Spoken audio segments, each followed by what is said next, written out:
You're right, guys, we've just grilled up and smoked this amazing steak, but have I just ruined it? Have I just ruined this Meat Matters ex-dairy dry aged steak by dry aging it a further 3 weeks? And what are these?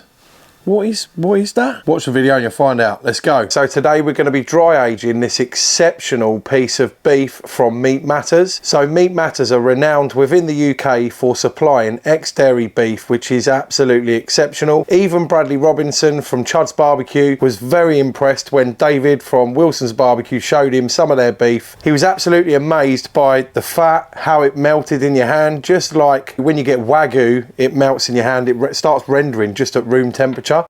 And that's exactly what their beef does as well. So what I wanted to do was show you guys exactly how you can just dry age in your fridge on a tray. So this is a sirloin bone in. I actually did remove the bone after a week of dry aging it. I was just a bit concerned about the bone, whether it would go off, because we've got it in the fridge and it's exposed. I just wanted to be a bit careful.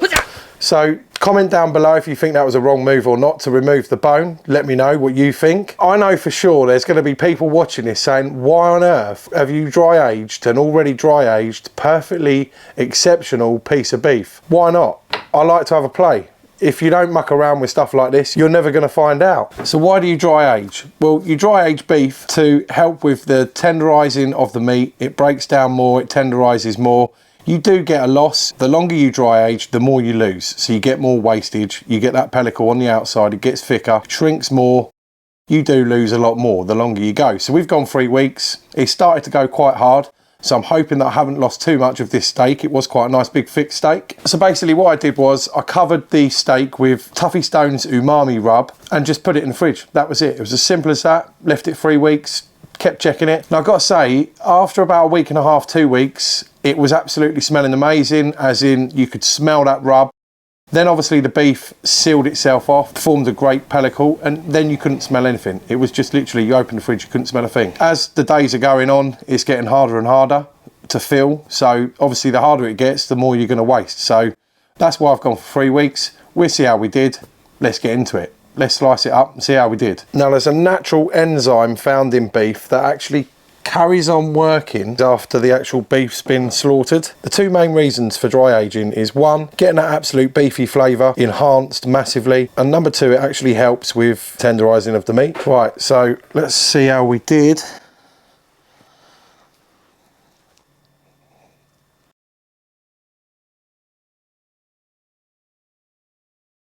Looking good. It smells beefy and nutty. Look at that. Oh, it smells amazing.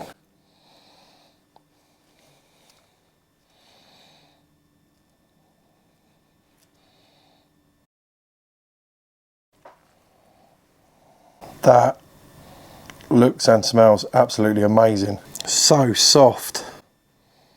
So soft. It's unbelievably soft.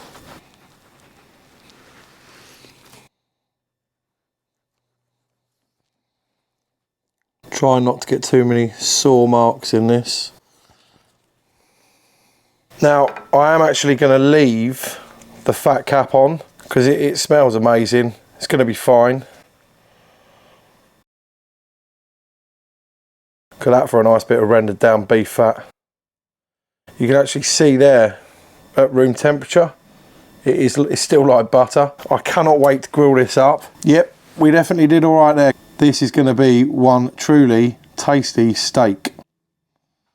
Admittedly, there's quite a lot of wastage. It is what it is. I just wanted to do this to, you know, for myself, find out what it's like and what it actually tastes like.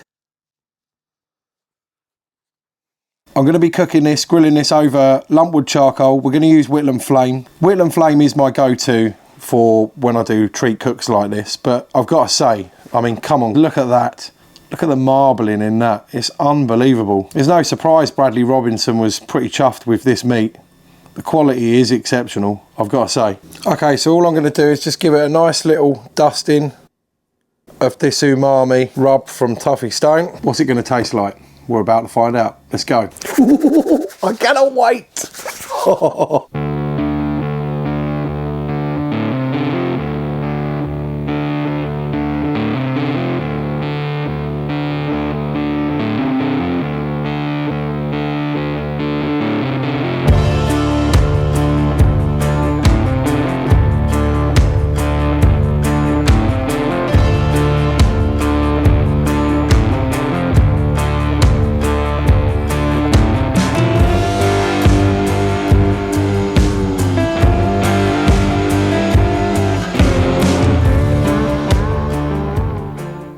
Okay, so we're just going to leave it there, away from the coals, let it get up to temp. Then we're going to take it off, rest it, then we're going to sear it off over the lumpwood charcoal and get that mild reaction happening, and it can only be good. Right, let's go. Okay, so we've been about 10 minutes. I just want to turn it, just so that it's cooking evenly. And what I will do is just quickly check the temp, 34, so we're not far away. Give it another 5 minutes and then we'll check it. It's been an extra 5 minutes, let's give it a check. Ooh, 50, right, let's take it off. So we're now going to let that rest for a good 10 minutes and then we'll sear it off on the coals. Okay, so if you're wondering why I'm resting this now before searing it off, if you let your steak rest long enough, it helps retain the juices. Now you can see under there is not a drip of juice at all. So if you was to get 3 steaks, one that's just literally come off the grill, one that had been resting for 5 minutes, and then one that had been resting for 10 minutes, and you sliced into those 3 steaks, the one that's just come off the grill would instantly, as soon as you start cutting into it, all the juices would run out. Not good. Those juices are flavour. If you was to slice one up that had been resting for 5 minutes, then you'd still have a bit of juice coming out. 10-minute one, I guarantee you, if you used to slice it open, there'd be very little juices under that steak. So with that being said, that's why I'm letting this rest now for 10 minutes. Then we're going to sear it off over those coals to get a nice crust on it as best I can. When we slice into this, I have got to say, it will be medium rare, but it will not be as pink as normal, because with dry aged meat, for some reason, I don't know why. If you know why, comment down below. Always looks less pink than what you would if you would grill up a normal steak to medium rare. Just letting you know that's why we're doing that. We'll get it back on the grill in a minute. Can't wait. Smelling amazing already. Oh yes. Churchill. I'm going to go fat cap down first. Going to open the vents fully, just to let them rip off enough to give that a good sear off. This isn't going to take too long at all. Just want to get that mild reaction going, get that awesome flavour. Crust on the outside of a steak is absolutely flavour, 100%. You just cannot beat it. Seriously, you really can't.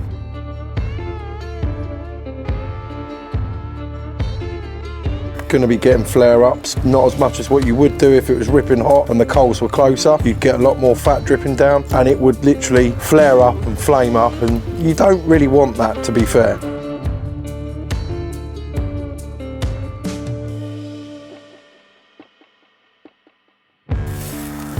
Just flip and turn, flip and turn.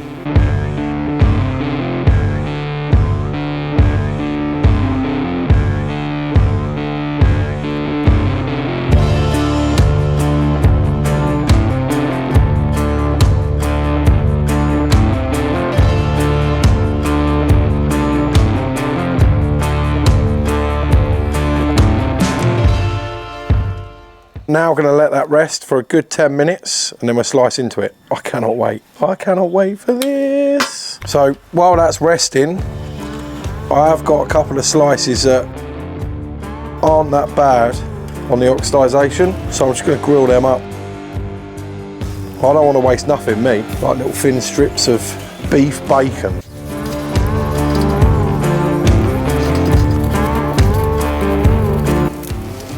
Oh yes. Okay, while that's still resting, let's give one of these a try.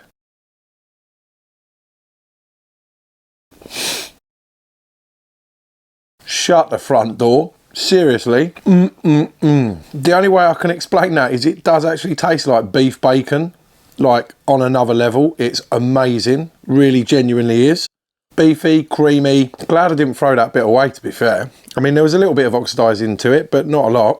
Right, let's get into this steak. Let's slice it up and show you what it's like. Let's go. Okay, let's slice into this. Let's just cut that fat cap off there. Oh, it's like crispy. It's like a pork scratching. Oh, I'm going to just have that bit. I've got to. Oh, yes. Okay, let's take a slice out. I mean, as I say, but normally you really don't get that pinkness when you dry age a steak. Certainly juicy, crispy outer edge. Oh man, oh yes. It's like a creamy, nutty, just amazing. Really, really is. I'd definitely do this again. By frying them up, I didn't really get a massive amount of waste. Oh man, 100%. I've got to try it. Crispiness. Just try a bit of that fat. Fat is flavour, right? Oh, it just melts in your mouth. Oh yes, I'd do that again, 100%. Well, there you have it, guys. Proof is in the pudding. It really does work, and genuinely, I would do that again all day long. That is amazing. Seriously, genuinely, 100%. It intensifies the beef flavour 100%. That is what dry aging is all about. You do get that waste where it shrinks. I've got to go in for another bit. I can't help myself. Oh, genuinely, genuinely really good. Very beefy. Absolutely the beefiest steak I've ever had. Best steak I've ever had, to be honest. I think it is really. Would I have preferred it dry aged as it normally was, because it was already dry aged? Don't know. Might have to get one and find out. I can't stop eating it. My God, that is good. It just melts in your mouth. Well, there you go. 3-week dry aged steak in Tuffy Stone's umami rub. Works very well. 100%. It's a from me. So if you like the video, please remember to subscribe. It doesn't cost a penny and it helps us massively. I'll see you when I see ya. Go cook something exceptional. Cheers. Oh man. Should I let other people try this? No, I could just sit here all night. Oh mate. Oh mate. I shouldn't really do this, but that is flavourful as well. Oh, melt in your mouth. Oh. Right, that's it. No more.